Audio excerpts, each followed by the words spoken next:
अच्छा, हम M D cat 2020 का बायोलॉजी का पोर्शन सॉल्व करने लगे हैं। ये एम डी कैट 2020 जो है ये नेशनल एम डी कैट हुआ था, ये पूरे कंट्री में एक ही था, ये प्रोविंस वाइज नहीं था। तो इसका बायोलॉजी पोर्शन सॉल्व करते हैं। 80 क्वेश्चन हैं इसमें, 121 से लेके 200 तक। अच्छा, इसको स्टार्ट करते हैं। पहला क्वेश्चन है, when the temperature of the surrounding rises the body responds to. देखें, जब भी टेम्परेचर बढ़ा है, मिसाल के तौर पर टेम्परेचर बढ़ गया तो बॉडी ने क्या करना है, बॉडी का तो नॉर्मल एक टेम्परेचर है अराउंड 37, ये कोशिश करेगी इसी के अराउंड लें। अगर मिसाल के तौर पर टेम्परेचर बढ़ने को हम कंसीडर कर लेते हैं 40 चला गया, तो 40 सेल्सियस बॉडी ने वापस 37 सेल्सियस पे लाना है। इसके लिए बॉडी क्या करेगी, तो बॉडी के पास ये मैकेनिज्म है, जैसे हमारी ब्लड वेसल्स होती हैं, उसको क्या करती है, ब्लड वेसल्स को डायलेट कर देती है। डायलेट करने से क्या होगा कि ब्लड जो है ज़्यादा फ्लो करने लगेगा, ब्लड ज़्यादा फ्लो करेगा। तो जब ब्लड ज़्यादा फ्लो करेगा तो स्किन पे भी ज़्यादा ब्लड आएगा, ठीक है, स्किन पे भी ज़्यादा आएगा। और इससे क्या होगा कि जो हीट जो है, जो एक्स्ट्रा हीट है जिसकी वजह से टेम्परेचर ज़्यादा है, ये क्या होगी, स्किन से रेडिएट होगी। तो क्या होगा, टेम्परेचर दोबारा वापस 37 तक आ जाएगा। ऐसे ही स्वेटिंग जो होती है, स्वेटिंग में भी क्या होता है कि जो हाई, जैसे मिसाल के तौर पर मैं आपको एग्जांपल देता हूँ, स्वेटिंग जो एवेपोरेशन हो रही है, एक्चुअली स्वेटिंग होती है तो एवेपोरेशन हो जाती है। तो मैं अगर आपको मिसाल दूँ, थोड़ा सा मिटा दूँ, ये अगर कोई कंटेनर है, ठीक है, इसमें वाटर मॉलिक्यूल्स हैं, ठीक है। अच्छा भाई, एक सेकेंड, ये मैं पेन सेट कर लूँ। इसमें जो है ये है हमारे पास वाटर मॉलिक्यूल, ठीक है, ये वाटर मॉलिक्यूल बना दिए मैंने। तो वाटर मॉलिक्यूल जिनकी एनर्जी ज़्यादा होगी, अगर हम इसको हीट दें, हीट दी, तो जिनकी एनर्जी ज़्यादा होगी वो क्या करेंगे, वो ऊपर से एवोपरेट कर जाएंगे। तो हाई एनर्जी वाले एवोपरेट कर गए, तो पीछे जो बचे हैं उनकी एनर्जी क्या है, ऑलरेडी कम है। जब एनर्जी कम है तो उनका टेम्परेचर भी क्या हो जाएगा, फिर कम हो जाएगा। तो यही मैकेनिज्म स्वेटिंग में होता है। जो स्वेटिंग में जो हाई एनर्जी के जो हमारे वाटर पार्टिकल्स हैं वो क्या कर जाते हैं, वो एवोपरेट कर जाते हैं। एवोपरेट करने के बाद लो एनर्जी के हमारे पास रह जाएंगे और उनके एवोपरेशन से क्या होगा, कूलिंग इफेक्ट आएगा, और कूलिंग इफेक्ट से हमारे पास जो है वो टेम्परेचर कम हो जाएगा। तो यहाँ पर जो है इन्होंने बताया वैसे कंस्ट्रक्शन नहीं, वैसे डायलेशन होती है, ठीक है। तो ये आंसर हो जाएगा। शिवरिंग बिल्कुल नहीं है। शिवरिंग जब टेम्परेचर कम हो उसका मैकेनिज्म है। इसमें क्या होता है, मसल जो है वो शिवर करते हैं, कॉन्ट्रैक्ट करते हैं, उससे कॉन्ट्रैक्ट करने से थोड़ी हीट पैदा होती है ताकि बॉडी टेम्परेचर कम हो चुका है इसको बढ़ाया जाए, ठीक है। रेजिंग बॉडी हेयर्स भी यही है कि बॉडी का जब टेम्परेचर कम हो जाता है तो हेयर्स खड़े हो जाते हैं, ठीक है, जिसे हम कहते हैं गूज बम्स आ गए। इससे क्या होता है कि जो अंदर की हीट है वो अंदर ही रहे, जो अंदर की हीट अगर और बाहर निकलेगी तो और टेम्परेचर कम होगा। तो ये जो है हमारे पास बी ऑप्शन इसका हो जाएगा। उसके बाद excretion of hypertonic urine in humans is associated best with. अच्छा, देखिए किडनी का सवाल है, ऑल्दो डायरेक्टली अभी सिलेबस में नहीं है, बट इसका आंसर लूप ऑफ हेनले होता है। किडनी के अलग अलग पार्ट्स होते हैं, ठीक है। प्रॉक्सिमल कन्वोल्यूटेड ट्यूब्यूल है, आप सेकेंड ईयर में आपने ज़रूर पढ़ा होगा। उसके बाद असेंडिंग लिम्ब होती है, डिसेंडिंग लिम्ब होती है, असेंडिंग लिम्ब होती है, ठीक है। उसके बाद डिस्टल कन्वोल्यूटेड ट्यूब्यूल होता है, उसके बाद कलेक्टिंग डक्ट। तो ये सारे पार्ट्स होते हैं। तो एक जो पार्ट है किडनी का ही पार्ट है ये लूप ऑफ हेनले, इसमें जो है वो हाइपरटोनिक सॉल्यूशन जो है यहाँ पर हाइपोटोनिक यूरिन की एसोसिएशन इससे होती है। खैर एनीवेज डायरेक्टली रिलेट नहीं कर रहा हम आपके सिलेबस से। अच्छा, इसके बाद है human the temperature regulation control centre is located in, ठीक है। जो टेम्परेचर रेगुलेटेड कंट्रोल सेंटर है हमारे ब्रेन में होता है, ठीक है। किडनी में नहीं हो सकता, लंग्स में, तो वैसे भी आप अगर बगैर किसी इन्फॉर्मेशन के भी करें तो ब्रेन होगा। अगर डायरेक्टली ब्रेन के किस पार्ट में होता है तो मेडुला में होता है, ठीक है। अगर मेडुला ये ऑप्शन देते हो, ब्रेन के दूसरे पार्ट का ऑप्शन दे देते, जैसे सेरिब्रम दे देते, या और आपको ब्रेन स्टेम कह देते, आपको हाइपोथैलेमस, तो आपको शायद थोड़ा सा मुश्किल होता अगर आपने डायरेक्टली नहीं पढ़ा होता। बहुत आसान ऑप्शन दिया तो, और स्पेसिफिक मेडुला होता है। अच्छा, as an excretory organ liver, ठीक है। अच्छा, लिवर के जहाँ भी फंक्शंस हैं ना, लिवर बहुत ज़्यादा फंक्शन परफॉर्म करता है। तो यहाँ पर इसमें अगर आप देखें लिवर जो है विटामिन को भी स्टोर करता है। उसके बाद लिवर का काम ग्लूकोज बनाने में भी होता है, लिवर का काम ग्लाइकोजन बनाने में भी होता है, ठीक है। ग्लूकोज को तोड़ने में भी होता है, ग्लाइकोजन, मतलब बहुत बेतहाशा फंक्शन है लिवर के। तो यहाँ पर अगर देखें, और डिटॉक्सिफिकेशन है, जैसे ये भी लिवर का फंक्शन है। जैसे मिसाल के तौर पर H2O2 हाइड्रोजन पेरोक्साइड है, इसको ये तोड़ देता है वाटर और आपके पास ऑक्सीजन में, ठीक है, हाँ, वाटर ऑक्सीजन में। तो ये भी लिवर का फंक्शन है, ठीक है। उसके बाद ये प्रोड्यूस करता है अमोनिया, ठीक है, produce ammonia for excretion by the kidneys. अब अमोनिया कैसे प्रोड्यूस करता है ये अमोनिया ऐसे प्रोड्यूस करता है कि NH3 हमारे इंटेस्टीन में, स्मॉल और लार्ज इंटेस्टीन में जो अमोनिया गैस है प्रोड्यूस होती है, ये आ जाती है किसके पास, लिवर के पास। लिवर क्या करता है, इसको यूरिया में कन्वर्ट कर देता है। यूरिया में कन्वर्ट करता है बाय एक साइकिल होता है यूरिया साइकिल, ठीक है, तो ये भी काम इसमें होता है। उसके बाद यूरिया प्रोड्यूस होता है, जैसे मैंने आपको ऊपर बताया यूरिया साइकिल, यूरिक एसिड भी प्रोड्यूस होते हैं और फ्रॉम नाइट्रोजन अमाइनो एसिड, ठीक है। यूरिक एसिड जो है, अमोनिया, ये सारी चीज़ें प्रोड्यूस होती हैं, विटामिन के स्टोरेज, ग्लूकोज सिंथेसिस, तो ऑल ऑफ द अबव होता है। ग्लूकोज के जहाँ जहाँ लिवर के फंक्शन है तो usually answer all of the above पे ही जा रहा होता है, मतलब कंफर्म नहीं है 100% ऐसा नहीं होगा, but all of the above usually इस पे आंसर जा सकता है, क्योंकि बहुत ज़्यादा फंक्शन है, किसी भी चीज़ के बहुत ज़्यादा फंक्शन हो तो ऑल ऑफ द अबव पे आंसर जा सकता है, ठीक है भाई। अगर the active uptake of sodium in the ascending limb और thick loop of Henle is promoted by the action, अगर आपको ये लगे कि किडनी की बात करें, असेंडिंग लिम्ब या थिक लूप ऑफ हेनले, तो ठीक है, एक हद तक है, बट आप अगर वैसे देखें, आपने हार्मोन से पढ़े होंगे, तो सोडियम की एब्जॉर्प्शन कौन करता है, अपटेक कौन करता है, एल्डोस्टेरोन। तो ये हार्मोन से क्वेश्चन है, अगर ये वाला पार्ट अगर यहाँ तक भी आप रखें ना इस क्वेश्चन को, तब भी इसका आंसर आप कर सकते हैं, तो एल्डोस्टेरोन होता है, ठीक है। एडीएच का होता है वाटर की रीअब्जॉर्प्शन, थायरॉक्सिन हमारे मेटाबॉलिज्म को कंट्रोल करता है, और कॉर्टिसोल हमारे बहुत सारे डिफरेंट फंक्शंस हैं, बहुत सारे डिफरेंट मेटाबॉलिज्म्स है बॉडी के, उनको कंट्रोल कर रहा होता है। अच्छा, which one of the following muscle are considered voluntary? Voluntary muscle वो होते हैं जो अपनी मर्जी से हम मूव कर सकते हैं। तो वॉलंटरी मसल कौन से होंगे? हम अपनी मर्जी से हाथ पैर सब मूव कर सकते हैं, तो हाथ पैर वाले मसल कौन से होते हैं? स्केलेटल, ठीक है, स्केलेटल मसल होते हैं। स्मूथ मसल हमारे ऑर्गन्स में मौजूद होते हैं, भी हम अपनी मर्जी से कुछ नहीं कर सकते इनका। कार्डिक मसल हमारे हार्ट के, हम बिल्कुल कुछ नहीं कर सकते, हमारा हार्ट खुद बीट कर रहा है, हमारी मर्जी से नहीं है। ग्लैंडुलर मसल, ठीक है, यूजुअली मसल की 3 टाइप्स ही होती हैं, ये ऐसे टाइप्स में ही नहीं आ रहा, तो ये सी इसका ऑप्शन है। Question of the following myogenic type of muscle. Myogenic ऐसा मसल होता है जिसके लिए विदाउट नर्वस स्टिमुलेशन, मतलब 100% जो है ये नर्वस स्टिमुलेशन हमारे ब्रेन से या सेंट्रल नर्वस सिस्टम पे डिपेंडेंट ना हो, तो वो हार्ट के मसल होते हैं, ठीक है, कार्डिक मसल। क्यों? क्योंकि देखिए हमारे, आपको पता है हार्ट के पास क्या होता है, राइट एट्रियम में ऐसे नोड से जो है इम्पल्स कहाँ से आती, कहाँ पर जाती है, एवी नोड पे कहाँ से जाती है हमारे पास, बंडल ऑफ हिस पे, ठीक है। उसके बाद आगे जाती है बंडल ब्रांचेस पे, ठीक है, ये आप सर्कुलेशन के चैप्टर में पढ़ते हैं। फिर पिकंजी फाइबर, तो ये क्या हो रहा है एक्चुअली, अपनी इम्पल्सेस खुद जनरेट करें, तो कार्डिक मसल इसलिए ऑप्शन है। अच्छा, इसके बाद what do we call the cell surface for muscle fibre? Muscle fibre हम किसको कहते हैं? मसल का एक कोई सेल है, उसको हम मसल फाइबर कहते हैं। और मसल के सेल में, सेल्स अगर मसल के सेल बनाऊँ, इसको हम बाहर जो इसकी मेम्ब्रेन, इसको कहेंगे हम सार्कोलेमा। अंदर जो इसका साइटोप्लाज्म, इसको कहेंगे सार्कोप्लाज्म, ठीक है, तो सार्कोलेमा इसका ऑप्शन हो जाएगा। अच्छा भाई, प्लाज्मा मेम्ब्रेन नॉर्मल सेल की सेल मेम्ब्रेन को कहते हैं, सार्कोप्लाज्म इसके ही साइटोप्लाज्म को कह रहे हैं। मायोफिब्रिल मसल का अगर सेल है, उसके अंदर बहुत सारे धागेनुमा स्ट्रक्चर मौजूद होते हैं, इनको मायोफिब्रिल कहते हैं। इसके अंदर थिक फिलामेंट भी आ जाते हैं और थिन फिलामेंट भी आ जाते हैं, ये हम मसल के चैप्टर में बहुत डिटेल में पढ़ते हैं, तो ए इसका ऑप्शन है। Which of the following neurotransmitter function both as neurotransmitter और हार्मोन्स, ये दोनों की तरह काम कर रहे हैं। अब कौन सा होगा? इसका आंसर जो है स्ट्रेट फॉरवर्ड एपिनेफ्रिन है। क्यों? एपिनेफ्रिन दोनों की तरह as a hormone, as a neurotransmitter काम करता है। हार्मोन में क्या काम करता है? हार्मोनल फंक्शन इसका ये है, फाइट और फ्लाइट रिस्पॉन्स आपने सुना होगा, इसमें ये काम कर रहा होता है। उसके बाद इसका मतलब फाइट और फ्लाइट रिस्पॉन्स ऐसा कि हम अगर कोई सिंपैथेटिक नर्वस सिस्टम, हमको डर गए हैं बहुत ज़्यादा, या कोई मिसाल के तौर पर कुत्ता हमारे पीछे लग गया तो हमने भागना है अब, तो ये क्या है? ये फाइट और फ्लाइट रिस्पॉन्स है, ठीक है, कोई इमरजेंसी वाला रिस्पॉन्स, आप इसको ऐसे ध्यान में रखें। उसके बाद क्या है कि ये दूसरा सिंपैथेटिक, दूसरा हमारे पास ये एज अ न्यूरोट्रांसमीटर काम कर रहा है, वो होता है आपके पास सिंपैथेटिक नर्वस सिस्टम, वही जो मैंने ऊपर बताया फाइट और फ्लाइट रिस्पॉन्स वाला, उसके पोस्ट गैंग्लियोनिक न्यूरॉन में ये एज अ न्यूरोट्रांसमीटर काम कर रहा है। होता क्या है? प्री गैंग्लियोनिक फाइबर होते हैं, फिर गैंग्लियन आता है जहाँ साइनेप्सिस होता है, फिर पोस्ट गैंग्लियोनिक फाइबर होते हैं। Post ganglionic sympathetic nervous system में ये एज अ आपके पास न्यूरोट्रांसमीटर काम करता है, एपिनेफ्रिन। अच्छा, अगला है which body function is control through positive feedback mechanism. Positive feedback ये चीज़ होती है कि अगर एक चीज़ बढ़े तो उसकी हेल्प से वो चीज़ दोबारा बढ़े, मतलब वो जो इफेक्ट है वो मल्टीप्लाई होता जाए।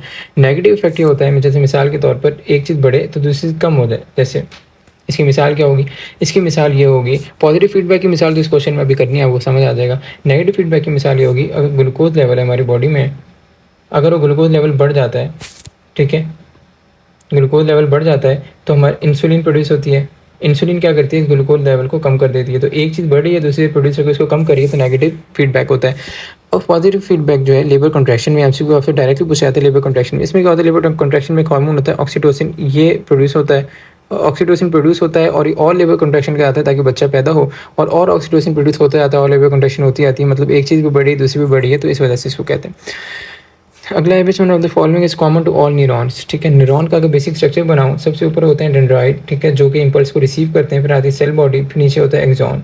एक्सॉन पे कभी कभार माइलिनेशन भी होती है ताकि स्पीड बढ़ जाए। माइलिनेशन जो है ये फैट्स के जरिए होती है, माइलिन शीथ कहते हैं इसे। तो अब कह रहे हैं कॉमन क्या होगा, ठीक है, कॉमन क्या होगी सब न्यूरॉन के लिए, वो होगी, देखें ये माइलिन शीथ मैंने जैसे अभी बताया कि ये कभी होगी कभी नहीं, ठीक है, तो कॉमन तो सबके लिए नहीं हो सकती। तो नोड और एनवेयर क्या है, एक माइलिन शीथ से दूसरी माइलिन शीथ का गैप नोड और एनवेयर है, तो ये भी अगर माइलिन नहीं होगी तो ये भी मौजूद नहीं होगा। उसके बाद शॉन सेल्स क्या होते हैं, शॉन सेल्स का काम है पेरिफेरल नर्वस सिस्टम में, ठीक है, जो हमारे सेंट्रल नर्वस सिस्टम के बाहर वाले पूरा हमारा नर्वस सिस्टम है, पेरिफेरल नर्वस सिस्टम जिसे कहते हैं, उसमें ये माइलिनेशन करता है, ठीक है। शॉन सेल एक सेल से ही माइलिनेशन करते हैं, मतलब माइलिन शीथ को बनाते हैं। तो अगर तो माइलिन ही नहीं है तो माइलिनेशन की ज़रूरत क्या होगी। तो तीन तो ऐसे हैं जो माइलिन पे डिपेंडेंट है। माइलिन क्या है एक्चुअली, किसी में होगा किसी में नहीं। और जो ए ऑप्शन है ये है कि cell body which contain nucleus, nucleus जो है बहुत ज़रूरी है, ज़ाहिर है न्यूक्लियस होगा तो पूरा जो है वो न्यूरॉन का जो सेल है फंक्शन करेगा। Neuron are cells adapted for rapid transmission of electrical impulses. To do this they have long thin process called, ठीक है, ये क्या करें, ट्रांसमिट करें इलेक्ट्रिकल इम्पल्सेस। मैंने बताया ऊपर डेंड्राइट होते हैं, ये क्या करते हैं रिसीव, फिर सेल बॉडी के नीचे वाले एक्सॉन ये क्या करते हैं आगे ट्रांसमिट करते हैं, तो एक्सॉन इसका आंसर होगा।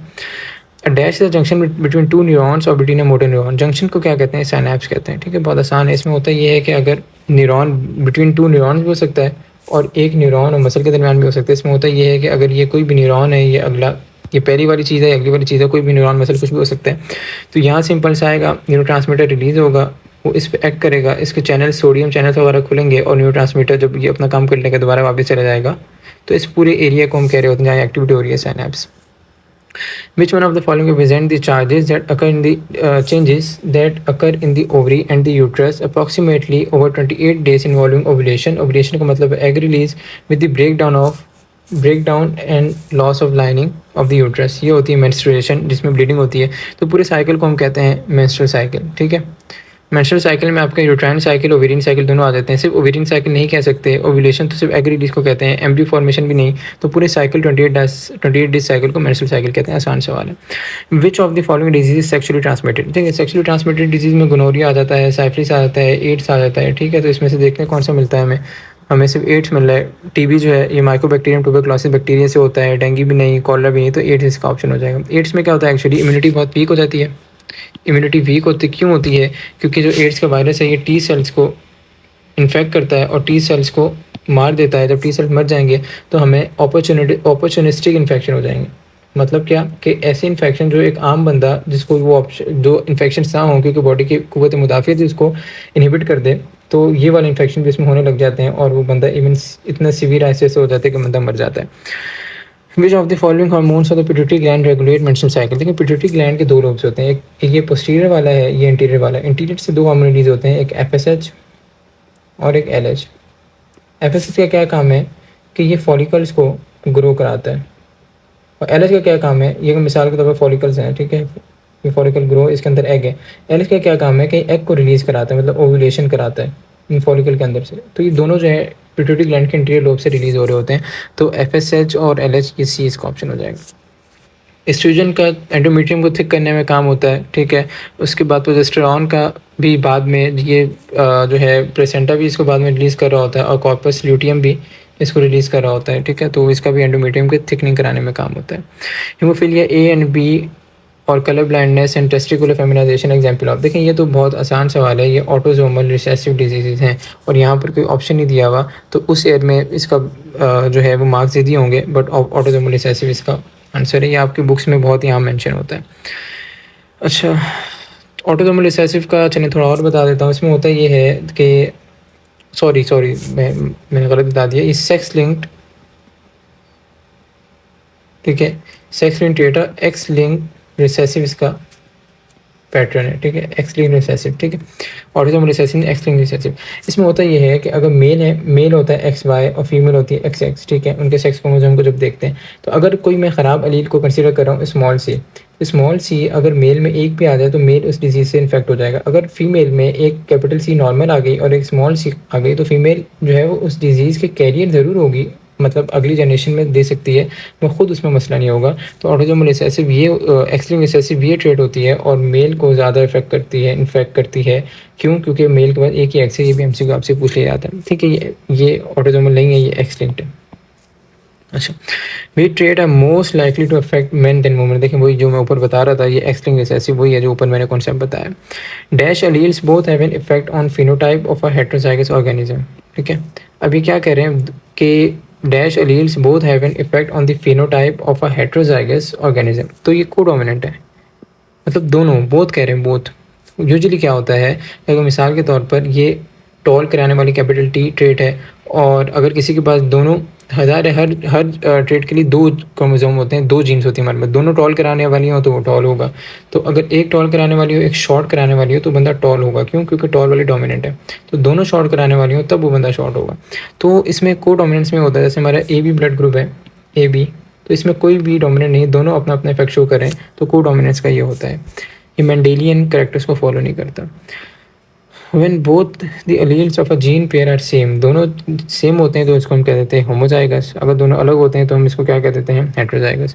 इन which type of cell wall is not present, किसमें नहीं होगी? एनिमल सेल में नहीं होगी। एनिमल सेल ढूंढ लेते हैं। लिवर सेल, जो लिवर है ये एनिमल के ज़ाहिर ह्यूमन के भी अंदर भी है लिवर, तो उसमें नहीं होगी। 70S size ribosome. 70S क्या होता है? ये स्मॉल साइज होता है राइबोसोम, और ये किस में होता है? ये प्रोकैरियोट्स में। प्रोकैरियोट्स की एग्जांपल क्या होती है? बैक्टीरिया। अकॉर्डिंग टू, और जो यूकैरियोट्स हैं जैसे ह्यूमन का सेल है उसमें 80S बड़ा राइबोसोम होता है। According to fluid mosaic model of cell membrane which zone is embedded inside, कौन सा जोन एम्बेड होता है? देखें फॉस्फोलिपिड बाइलेयर होती है ना, एक लेयर यहाँ और एक लेयर यहाँ। तो अंदर की तरफ कौन सा होता है? अंदर की तरफ होता है हमारे पास हाइड्रोफोबिक, ठीक है, हाइड्रोफोबिक, और बाहर होता है हाइड्रोफिलिक, मतलब हाइड्रोफोबिक वाटर हीटिंग और बाहर वाटर लविंग, ठीक है। तो हाइड्रोफोबिक वाले जो इसकी टेल्स हैं वो हाइड्रोफोबिक के अंदर होती है। आसान सवाल है। The membrane separating the vacuole from cytoplasm, vacuole plant में होता है। देखें प्लांट की सेल वॉल है, अगर ये सेल मेम्ब्रेन है और बड़ा सा वैक्यूल इसके अंदर प्रेजेंट होता है, वो वैक्यूल की मेम्ब्रेन है, उसको कहते हैं टोनोप्लास्ट। तो ये इसका ऑप्शन है। Select the one which is not a function of smooth endoplasmic reticulum. Endoplasmic reticulum का क्या फंक्शन नहीं है?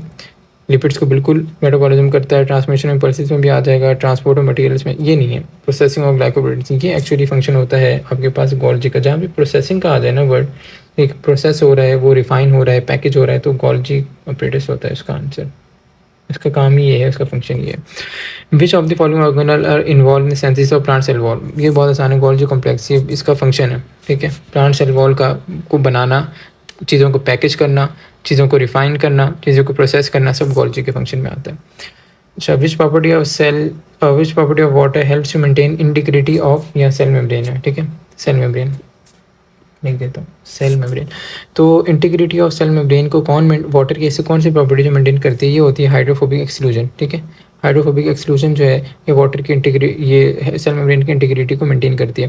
वाटर की बाकी भी प्रॉपर्टीज़ हैं, देखें स्पेसिफिक हीट कैपेसिटी है, कितनी एनर्जी चाहिए एक सेल्सियस टेम्परेचर बढ़ाने के लिए, ठीक है, तो ये है। उसके बाद हाइड्रोजन बॉन्डिंग तो वाटर के करैक्टर है उसके अंदर मौजूद होती है।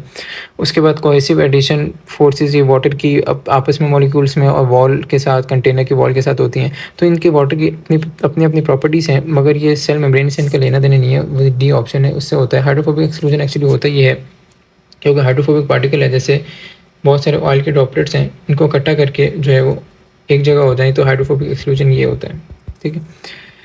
अच्छा, water act is universal solvent because, universal solvent क्यों होता है? आपको देखें वाटर का फॉर्मूला होता है H2O, अगर इसको स्प्लिट करते हैं तो हमारे पास आता है 2H प्लस और O माइनस। तो क्या है? प्लस भी आ रहा है, माइनस भी आ रहा है, तो क्या आ रही है? पोलैरिटी। और किसी भी चीज़ में पोलैरिटी हो तो वो क्या हो जाता है? सॉल्युबल हो जाता है, तो हाई पोलैरिटी है।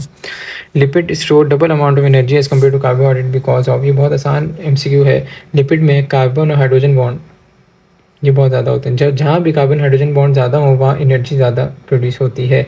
तो जहाँ भी ये क्वेश्चन आए तो ये high proportion of carbon hydrogen bond, ठीक है। जब ये कार्बन हाइड्रोजन बॉन्ड ही ऐसा बॉन्ड है, जब ये टूटता है तो क्या देता है? एनर्जी प्रोवाइड करता है, ठीक है। Which of the following unsaturated fatty acid, unsaturated का मतलब क्या है कि उसके अंदर डबल बॉन्ड्स या ट्रिपल बॉन्ड्स मौजूद हों, ठीक है। अगर मिसाल के तौर पे मैं स्ट्रक्चर बनाऊँ, ये स्ट्रक्चर, इसमें कोई डबल बॉन्ड नहीं है। अगर मैं एक अब ऐसा स्ट्रक्चर बनाऊँ, इसमें यहाँ एक डबल बॉन्ड आ गया, ठीक है। सेकंड ऑर्गेनिक केमिस्ट्री में पढ़ते भी हैं आप। तो ये जो ऐसा स्ट्रक्चर है ये अनसैचुरेटेड होता है। तो अब कौन सा होगा, देखिए ये डी से स्टार्ट करते हैं, इसका ऑप्शन तो है ए, ठीक है। अब डी से क्या क्यों है मैं आपको समझा देता हूँ।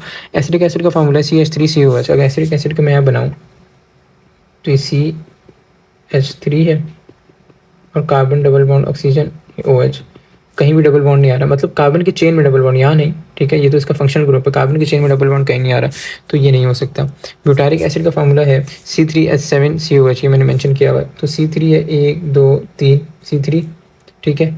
और आपके पास हाइड्रोजन लगा देते हैं यहाँ पर 1 2 3 4 5 carbon double bond oxygen H, ठीक है। अच्छा एक और कार्बन आएगा, सॉरी यहाँ पर मैंने एक कार्बन मिस कर दिया। अच्छा यहाँ पर ये एक और कार्बन और COOH, इस कार्बन के साथ अब ये H7 पूरे हो गए, तो कहीं भी डबल बॉन्ड नहीं है, ठीक है। अब इनको मिटा के अगले दो स्ट्रक्चर जो है ये बनाना बहुत बड़े स्ट्रक्चर बनाना थोड़ा सा मुश्किल हो जाएगा यहाँ पर, बट मैं आपको इनके फॉर्मूला से बता देता हूँ कैसे इनको हम अलग कर सकते हैं कि इनमें डबल बॉन्ड है या नहीं। देखें यहाँ पर क्या है कि पार्मेटिक एसिड में क्या है कि CH3, ये तो चलें ठीक है, ये ऐसा स्ट्रक्चर होगा, कार्बन के साथ 3 हाइड्रोजन अटैच है तो डबल बॉन्ड हो नहीं सकते, कार्बन के 4 वैलेंसीज हैं और इस तरफ का कार्बन होगा। अब जो ये है ना CH214, ठीक है। तो अगर पार्मेटिक एसिड में हम देख रहे हैं तो CH3, ठीक है, CH3 तो देख चुके हैं। अब जो CH214 है, इसका मतलब क्या है कि कार्बन भी 14 है और हाइड्रोजन 2 × 14 कितना हो जाएगा 28। तो हम बीच वाले जितने भी स्ट्रक्चर होते हैं, ठीक है, जैसे मैं ये स्ट्रक्चर बना रहा हूँ, तो ये जो कॉर्नर वाले कार्बन है इन पे तो 3 हाइड्रोजन लग जाएंगे, बीच वाले सब पे 2 हाइड्रोजन लगेंगे, ठीक है। तो यही है कि डबल वाला रेशो होगा, तो C14H20 डबल वाला रेशो, तो कहीं डबल बॉन्ड नहीं आ सकता। अगर हम ओलिक एसिड में चेक करें तो C17H33 और COH C17H33, तो यहाँ पर अगर हम देखें तो यहाँ पर कोई रेशो ऐसा बन नहीं रहा, ठीक है। क्यों, क्योंकि देखें C17 पहले वाले कार्बन पे तो हमेशा 3 आएंगे, तो उसके बाद अगर हम डबल भी करें तो 17 का डबल होता है 34, ठीक है। तो पहले वाले कार्बन पे 3 आते हैं तो 35 होने चाहिए, तो मतलब कि हाइड्रोजन मिसिंग है, और जो हाइड्रोजन मिसिंग है तो कार्बन के बीच में डबल बॉन्ड्स मौजूद होंगे, तो इसीलिए इसका आंसर जो है वो आपके पास ए हो जाएगा, ओलिक एसिड। मोनोसेकेराइड का जनरल फार्मूला, ठीक है, हम जो कार्बोहाइड्रेट डिफाइन में कर रहे होते हैं हाइड्रेटेड कार्बन, ठीक है। तो हाइड्रेटेड कार्बन का मतलब ये H2O आता है, तो CnH2ON या CnH2nON ये भी हो सकता है, तो ये इसका ऑप्शन है। NAD एग्जाम्पल ऑफ ये डाइन्यूक्लियोटाइड है, इसका नाम ही है निकोटीनामाइड एडेनिन डाइन्यूक्लियोटाइड, ठीक है। FAD NAD सारे डाइन्यूक्लियोटाइड में आते हैं। Lock and key model for enzyme action propose by Emil Fischer suggest that, ठीक है, जो लॉकन की मॉडल है ऐसा था कि ये कह रहा था कि अगर ये एंजाइम है और ये सबस्ट्रेट है, तो अगर इस पर स्क्वायर शेप का सबस्ट्रेट बाइंड होगा तो वही होगा, अगर ये एंजाइम है और इस पर ट्रायंगुलर शेप सबस्ट्रेट बाइंड होगा तो वही होगा। इंड्यूस फिट मॉडल इसका ऑपोजिट था, कह रहा था जो एक्टिव साइड है थोड़ी चेंज हो सकती है। तो अब ये इसका ऑप्शन हम यहाँ देख लेते हैं, इसका ऑप्शन ये हो जाएगा enzyme are restricted to one type reaction, ठीक है। तो ये इनकी जो है एक्टिव साइड है वो रिजिड है।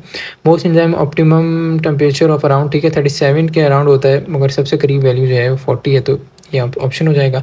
Enzyme work by lowering the dash of reactions they catalyse, या एक्टिवेशन एनर्जी। एक्टिवेशन एनर्जी ये होती है वो एनर्जी जो रिएक्शन होने के लिए चाहिए। मिसाल के तौर पर ये हमारे पास रिएक्टेंट था इस एनर्जी पे इनिशियली, और इसको ये एनर्जी चाहिए थी और ये प्रोडक्ट में कन्वर्ट हो रहा था। एंजाइम क्या करेगा कि इसको ये थोड़ी सी एनर्जी से, जो ये देखें ये गैप आ गया, एनर्जी का ब्रिज का गैप आ गया, ये जो कम एनर्जी लगी है ये एक्चुअली एंजाइम की वजह से लगी है, और एंजाइम ने क्या कर दिया, इस एनर्जी को हम एक्टिवेशन एनर्जी कहते हैं, ये लो कर दी, और जब लो कर दी तो रिएक्शन क्या हो जाएगा, फास्ट हो जाएगा। First stable compound during Calvin cycle is, लेकिन केल्विन साइकिल में होता है ये रुबिस्को के साथ हम कार्बन डाइऑक्साइड को अटैच करते हैं, फिर पहला कंपाउंड जो है वो 3-फॉस्फोग्लाइसरेट बनता है, उससे G3P ग्लाइसराइड 3-फॉस्फेट, वो उसके मॉलिक्यूल्स बनते हैं हमारे पास 6, फिर 3 1 निकल जाता है, 5 रह जाते हैं, चलते रहते हैं, दोबारा रुबिस्को बन जाएगा। और पहला कंपाउंड क्या बना, three phosphoglycerate. What is the function of ribulose, ठीक है। राइबोलोज का फंक्शन जो अभी हमने ऊपर देखा कि राइबोज था और राइबोलोज यहाँ इंजाइम यूज़ हो रहा था, तो एक्चुअली ये फोटोसिंथेसिस का ही एक पार्ट है, फोटोसिंथेसिस का डार्क रिएक्शन है, तो इंटरमीडिएट होता है इन फोटोसिंथेसिस। रिस्पायरेशन में नहीं है, सेलुलर रिस्पायरेशन में नहीं है, DNA वगैरह नहीं है, तो रिस्पायरेशन में ही फोटोसिंथेसिस में काम आ रहा है, तो एक ही ऑप्शन में से इसका दिया हुआ है।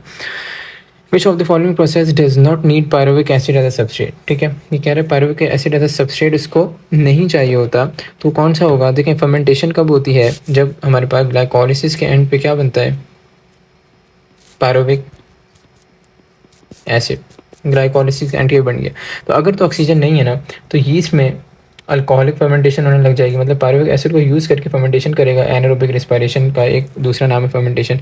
और ह्यूमन्स में क्या होगी, लैक्टिक एसिड फर्मेंटेशन होना शुरू हो जाएगी। क्यों? क्योंकि ऑक्सीजन नहीं है, पायरुविक एसिड को यूज़ करके एनर्जी लेंगे। और जो एरोबिक रिस्पायरेशन है, ये अगर ऑक्सीजन अवेलेबल है तो ये इंटर हो जाएगा बाद में, एक ट्रांजिशन एसिटाइल को ए में कन्वर्ट हो गए क्रैब साइकिल में। हमने पूरी वो चीज़ें पढ़ी हुई बायोएनर्जेटिक्स में, तो वो पूरा पार्ट आ जाता है रिस्पायरेशन में। जो एक चीज़ है जो फोटोसिंथेसिस में हो रही है वो केल्विन साइकिल है, ठीक है। केल्विन साइकिल में पायरुविक एसिड यूज़ नहीं हो रहा, क्यों? क्योंकि केल्विन साइकिल क्या है, फोटोसिंथेसिस का पार्ट है, और पायरुविक एसिड किसका पार्ट है, रिस्पायरेशन। तो दो अलग अलग प्रोसेस ही अलग हैं, तो इस वजह से केल्विन साइकिल में यूज़ नहीं होती। विच of the following is the copper containing protein in electron transport chain? Copper containing protein पूछ रहे हैं।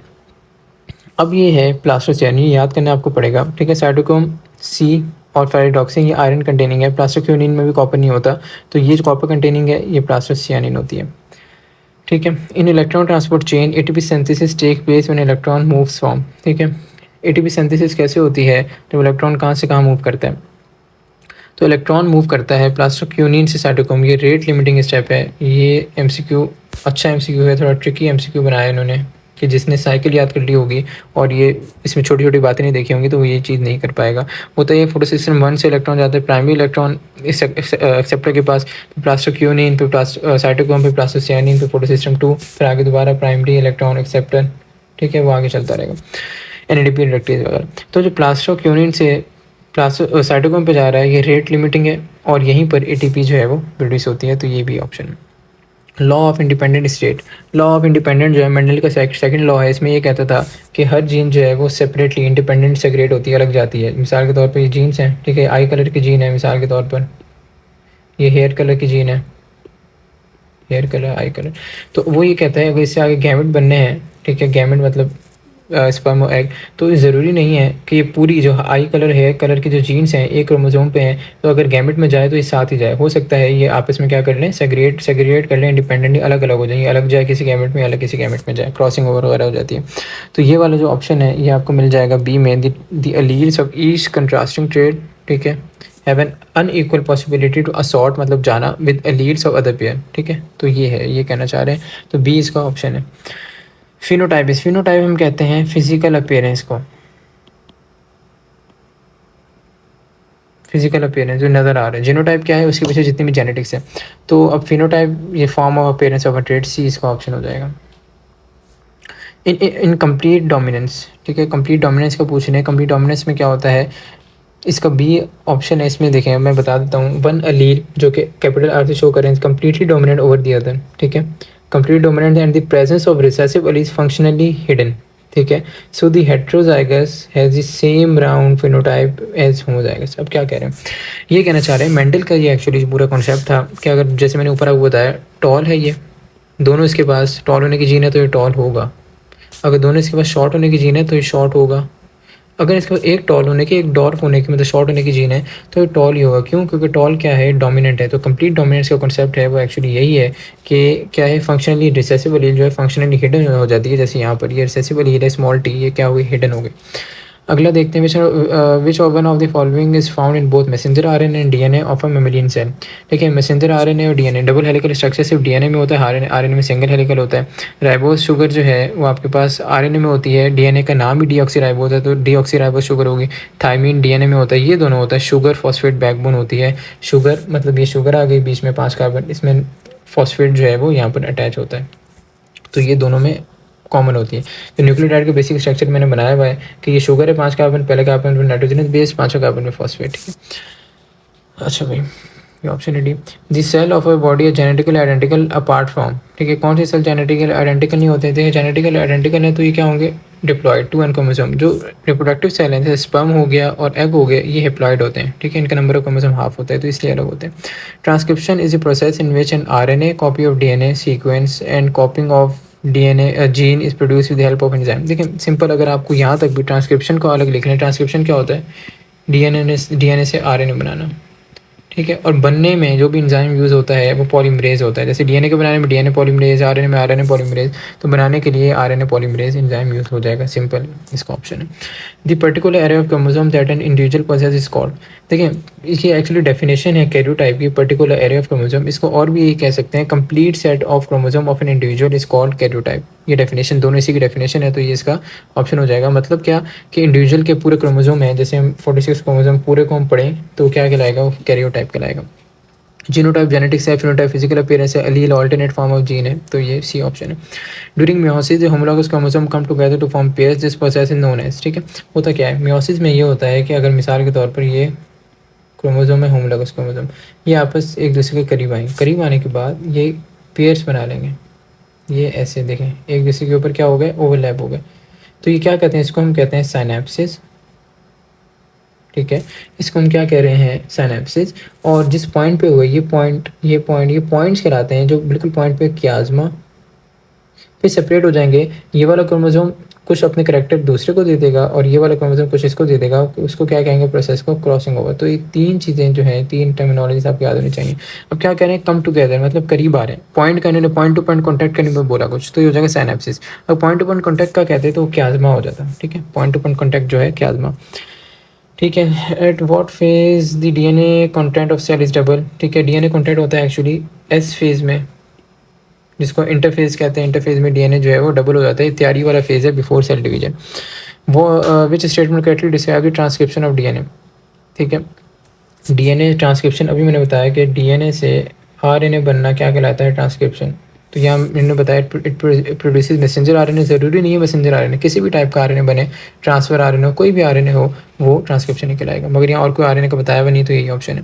This theory says that mitochondria and chloroplast are in fact the ancient bacteria which now live inside larger cell. देखिए endosymbiont theory है ये। इसमें क्या कहते हैं कि जो माइटोकॉन्ड्रिया क्लोरोप्लास्ट है क्या है, ये एक टाइम पे प्रोकैरियोटिक माइक्रोब्स से, ठीक है, बाद में क्या हुआ, अलग ऑर्गेनिल्स बनते हैं। क्यों, एक इसका एविडेंस ये देते हैं कि इनके अंदर अपना डीएनए मौजूद होता है। और ये भी इंपॉर्टेंट एमसीक्यू, ऐसे कौन से ऑर्गेनिल्स हैं जिनके पास अपना डीएनए है, वो क्लोरोप्लास्ट और mitochondria. The organs which are similar in function but differ in structure. ठीक है, ऐसे ऑर्गन जो फंक्शन में सिमिलर हो और स्ट्रक्चर में डिफरेंट हो, उनको कहते हैं एनालॉगस।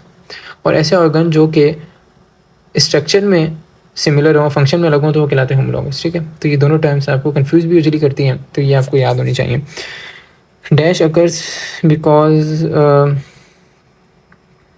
क्या ये सवाल मिटा हुआ, dash occurs because natural selection some alleles a better chance of. ठीक है, ये कह रहे हैं नेचुरल सिलेक्शन से कुछ अलील जो है बेटर चांस ऑफ सर्वाइवल हो जाता है टू अदर। ये कौन सा प्रोसेस है, बेटर चांस ऑफ सर्वाइवल हमेशा एवोल्यूशन में होता है। एवोल्यूशन क्या है कि पिछले से बेहतर आगे बनते जाना, पिछले में जो बीमारियां थी वो ख़त्म करें, उससे बेहतर इन्वायरमेंट से हम अडेप्ट होते जाएँ, तो एवोल्यूशन कहलाता है। तो ये इसका ऑप्शन हो जाएगा।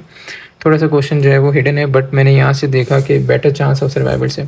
अच्छा, the DNA that has been altered and which now contain length of nucleotides from two different organism is called. अच्छा, जब डिफरेंट ऑर्गेनिज्म, जब न्यूक्लियोटाइड के डीएनए वगैरह, न्यूक्लियोटाइड से ही बनेगा डीएनए आरएनए। ठीक है, बेसिक यूनिट है इसका। और न्यूक्लियोटाइड को वो स्ट्रक्चर मैंने बताया 5 शुगर वाला, 5 कार्बन शुगर वाला।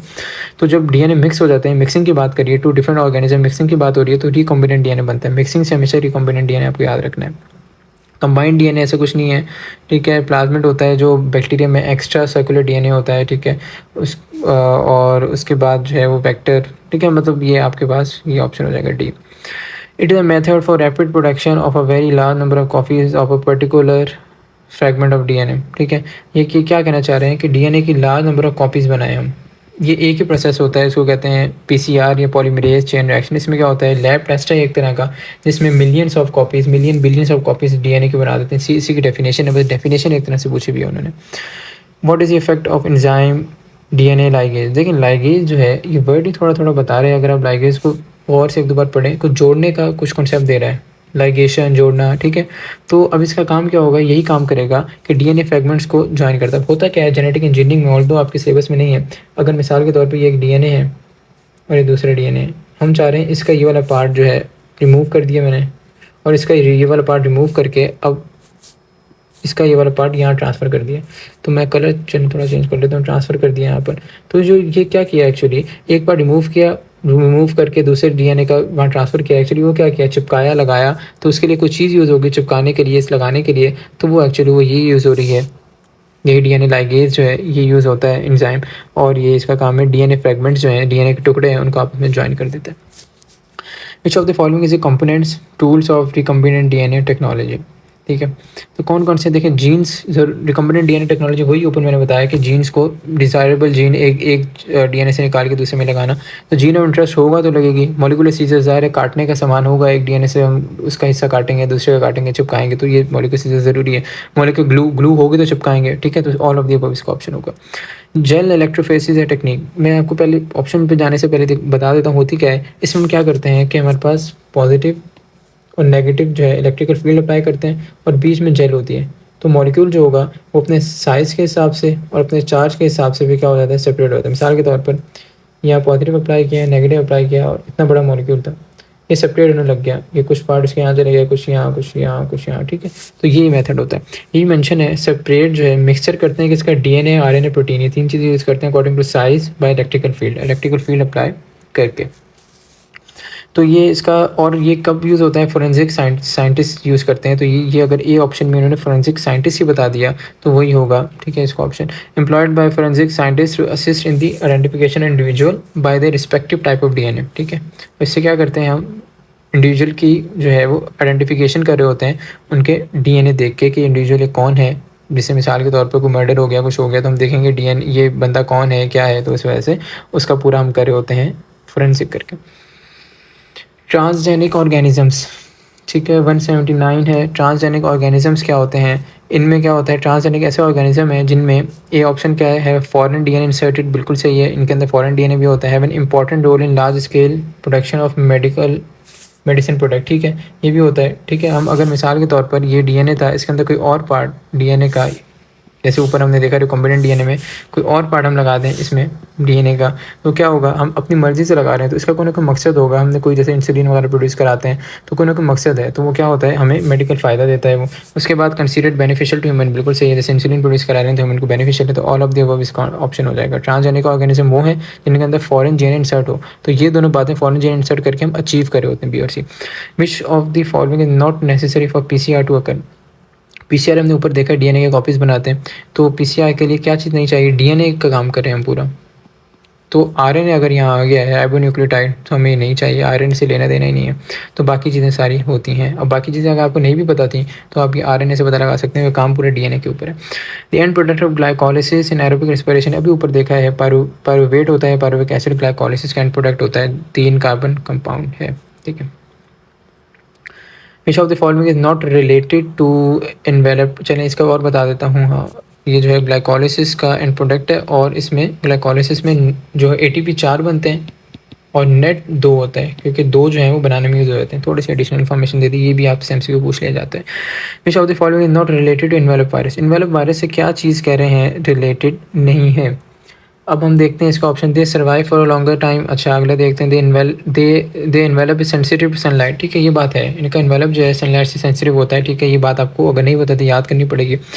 दे आर टॉलरेंट टू एंटीबॉडीज़, ठीक है, इन्वेलप है तो इन्वेलप कवरिंग है, समझें, उनके बाहर एक कवर है, तो एंटीबॉडी से टॉलरेंट होते हैं। उसके बाद envelope is drive from host, बिल्कुल सही है, अगर ये होस्ट है ना, मिसाल के तौर पर होस्ट का सेल है, या अंदर वायरस इन्फेक्ट किया, इन्फेक्ट करके बाहर निकलेगा ना, तो ये सेल मेम्ब्रेन को लेकर चला जाएगा, तो इन्वेलप जो है ये होस्ट का ही सेल होता है। ये अलग से एमसीक्यू भी है एक, तो ए ऑप्शन हो जाएगा, यही है, not related. They survive for shorter time, ऐसा नहीं होता है, लॉन्गर टाइम के लिए भी सर्वाइव कर सकते हैं। Numerous opportunistic disease might attack a person suffering from which of the following disease, अभी मैंने ऊपर आपको बताया कि एड्स ऐसी डिजीज़ है जिसमें क्या होता है, टी लिम्फोसाइट का, टी सेल जो है उसका फंक्शन कम हो जाता है, फंक्शन कम होगा तो कोई भी डिजीज़ हो रही होंगी जिसको अपॉर्चुनिस्टिक इन्फेक्शन कहते हैं। उसके बाद क्या है, complete mature infection virus known as, ठीक है, ये डेफिनेशन है आपके पास वायरॉन की, 2 टाइम है वायरॉन की डेफिनेशन, तो आगे एक टाइम होती है पिरियन होता है यूजुअली मिसफोल्डेड प्रोटीन होती है, ये भी इन्फेक्शियस होती है, और बहुत सारी डिफरेंट डिजीज़ कॉज करी होती है, जैसे मैड काउ डिजीज़ हो गई, ठीक है, बहुत सारी डिफरेंट डिजीज़ होती है। Which of the following is not true about human immunodeficiency virus, HIV virus है, ये ऐसा वायरस है एड्स कॉज करता है। सबसे पहला रोटा वायरस, बिल्कुल सॉरी रेट्रो वायरस है, बिल्कुल रेट्रो वायरस है। रेट्रो वायरस, जब वायरस की कैटेगरी आप पढ़ते हैं इस सेलुलर लाइफ के चैप्टर में, तो आपको पता चलता है कि रेट्रो वायरस है। और इसकी जो रिवर्स ट्रांसक्रिप्शन वाली एबिलिटी होती है, ट्रांसक्रिप्शन यूजुअली DNA से RNA बनाना होता है, और रिवर्स ट्रांसक्रिप्शन क्या करते हैं, RNA से DNA बना देता है। सराउंडेड बाय एनवेलप, ठीक है, एनवेलप होता है इसके अराउंड। It does not cause AIDS, अगर आपको कुछ भी नहीं पता था ना, सिर्फ इतना पता था कि HIV जो है एड्स कॉज करते हैं, तो यहाँ उन्होंने बोल दिया डज नॉट, और नॉट ही पूछ रहा, तो इसका ऑप्शन हो जाएगा, ये एड्स कॉज करने का एजेंट है। Select a method which causes oxidation of a chemical constant of a bacterial cell, ठीक है। तो बैक्टीरियल सेल की ऑक्सीडेशन ऐसा कुछ होता है, ऑक्सीडेशन का यहाँ पर मतलब तोड़ना, ख़त्म करना। तो बैक्टीरिया की ऑक्सीडेशन, बैक्टीरिया को तोड़ना जो है, हम किस मेथड से कर रहे होते हैं, वो एक्चुअली ड्राई हीट से कर रहे होते हैं, ड्राई हीट से। विच of the following is true about the structure of typical bacteria. अच्छा, ट्रू क्या है, बैक्टीरिया के पास सेल वॉल होती है, साइटोप्लाज्म जेनेटिक मटेरियल जो जिसको हम न्यूक्लियोइड कहते हैं, ऐसे ही पड़ा होता है साइटोप्लाज्म में, तो ऑल ऑफ द अबव इसका ऑप्शन हो जाएगा। Red algae do not contribute towards, देखिए रेड एल्गी का जो आपको मेन बात है ये पता होनी चाहिए, सबसे मेन फंक्शन है making coral leaves, coral leaves को तो बनाता है।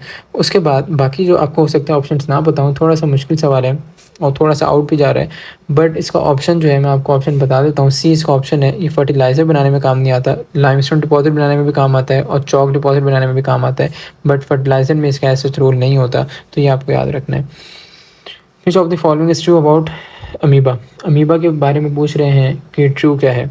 They have flagella, they are multicellular, they do not cause any disease human, they move by forming specialize cytoplasmic projection pseudopodia, ये बिल्कुल सही है, ये मूव करते हैं, ये आगे प्रोजेक्शन बनती है, साइटोप्लाज्म का फ्लो करता है, ये ऐसा कुछ स्ट्रक्चर होता है, ठीक है, आगे मूव करता है, फिर ये वापस आएगा, फिर साइटोप्लाज्म फ्लो करेगा, स्यूडोपोडिया इसको कहते हैं, तो ये वो परफॉर्म करते हैं, ये बिल्कुल सही है। The direction movement toward away from stimuli, ठीक है, ये टॉपिक है, टॉपिक मूवमेंट की डेफिनेशन है, toward away from stimuli move करना, ठीक है, सपोर्टेड मूवमेंट के चैप्टर में। 191 है photophosphorylation take place in the dash of the chloroplast, ठीक है। फोटोफॉस्फोराइलेशन क्या है, कि फोटो का मतलब लाइट, फॉस्फोराइलेशन का मतलब फॉस्फेट ऐड होना, ऐड होकर क्या बनाना, ATP। तो ये कहाँ होता है एक्चुअली, ये एक्चुअली हमारे पास हो रहा होता है ग्रैनम, ठीक है, जो थाइलाकोइड की मेम्ब्रेन है, ग्रैनम वहाँ हो रहा होता है। तो अगर तो हम ये एक्चुअली क्या है, ये लाइट रिएक्शन में होता है। अगर डार्क रिएक्शन की बात करें तो डार्क रिएक्शन जो है वो स्टोमा ऑफ क्लोरोप्लास्ट में हो रहा होता है, ठीक है, तो ये भी इसका ऑप्शन है। Select an amniote from the following, an amniote क्या होते हैं, एन एमनियोट ऐसे स्ट्रक्चर होते हैं जिसमें एक्स्ट्रा एम्ब्रियोनिक मेम्ब्रेन्स नहीं होती। एक्स्ट्रा एम्ब्रियोनिक मेम्ब्रेन क्या है, जैसे आप ह्यूमन के अब पढ़ते हैं, जब फीटस पूरा डेवलप होता है, एक लेयर होती है कोरियन, एमनियन के एम्ब्रियो के साथ में अराउंड एमनियन, एमनियन के अंदर एमनियोनिक कैविटी बनती है, एलेंट्रॉइस होती है, ठीक है। तो ये सारा प्लेसेंटा आपका पूरा जो है वो इंटरलिंक्ड है, मैंने रिप्रोडक्शन के चैप्टर में अच्छी तरह डायग्राम से सारी चीज़ें समझाई हुई हैं। तो ये पूछ रहे हैं ऐसे ऑर्गेनिज्म जो ये नहीं बनाते एक्स्ट्रा एम्ब्रियोनिक मेम्ब्रेन, तो वो कौन से ऑर्गेनिज्म होंगे, वो एक्चुअली होंगे फ्रॉग, ठीक है, बाकी सब बनाते हैं, फ्रॉग नहीं बनाता है, आपको याद करना पड़ेगा, ठीक है, किंगडम एनिमेलिया के चैप्टर में। In roots the apoplast pathway of water is disturbed when water reaches, ठीक है, एपोप्लास्ट पाथवे ऐसा है जो डिस्टर्ब होता है, ये बहुत ही कॉमन एमसीक्यू, एंडोडर्मिस इसको डिस्टर्ब कर देता है। होता क्या है कि कैस्पेरियन स्ट्रिप होती हैं जो कि बैरियर की तरह करती हैं और आगे इसको पास नहीं होने देती हैं, बैक्सी स्ट्रिप्स होती हैं जो प्लांट के एंडोडर्मिस में प्रेजेंट होती हैं, तो ये इसका एंडोडर्मिस जो है इसका ऑप्शन हो जाएगा। Regarding structure of human heart, chorda tendon and president, अच्छा कॉर्डा टेंडन क्या है, देखिए अगर मैं यहाँ बनाऊँ बहुत सिंपल हार्ट का स्ट्रक्चर, ये बना दिया राइट एट्रियम, ये बना दिया लेफ्ट एट्रियम, ये बना दिया राइट वेंट्रिकल, ये बना दिया लेफ्ट वेंट्रिकल। अच्छा भाई, अब होता ये है कि वेंट्रिकुलर वॉल से, अब वेंट्रिकल के मैं ये मिटा देता हूँ ताकि मैं कुछ लिख लूँ यहाँ पर, वेंट्रिकल एक वेंट्रिकल में बना रहा हूँ, दोनों में ऐसे होता है। वेंट्रिकुलर वॉल से कुछ मसल ऐसे निकलते हैं वेंट्रिकुलर वॉल में, इन मसल को हम कहते हैं पेपिलाई मसल,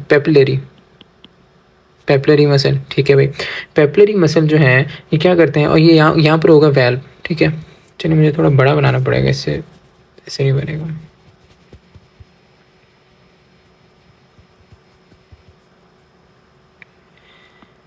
अच्छा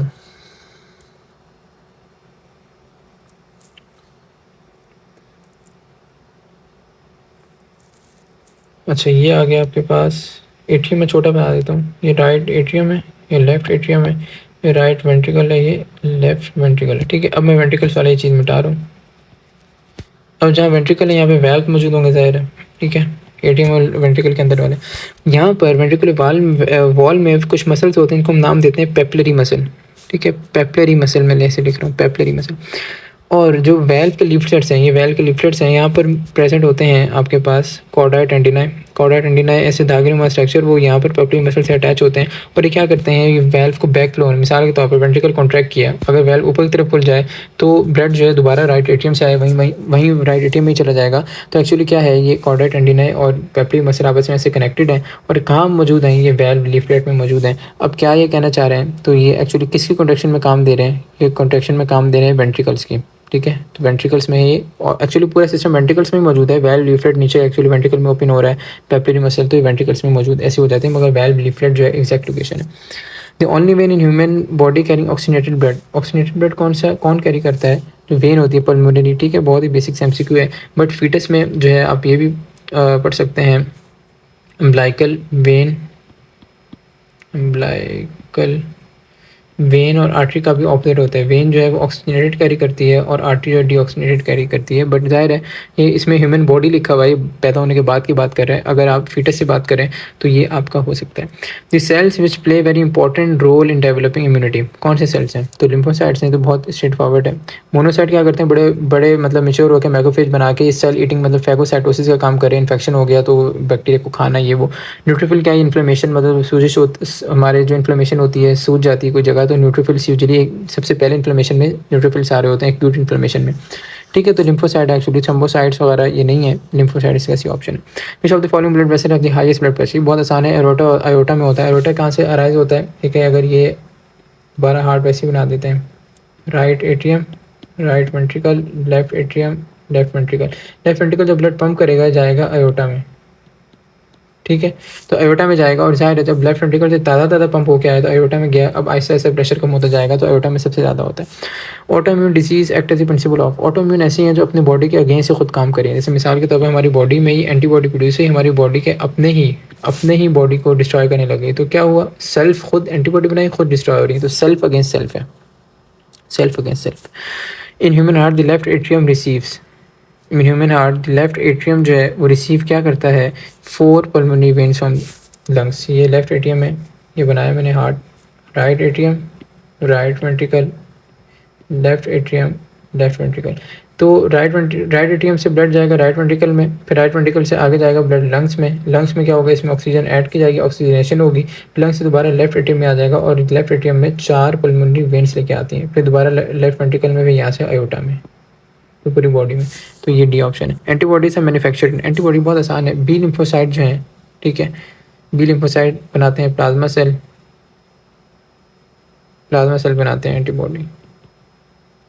तो ये आपका बायोलॉजी का पोर्शन जो है 2020 MD कैट का यहाँ एंड होता है।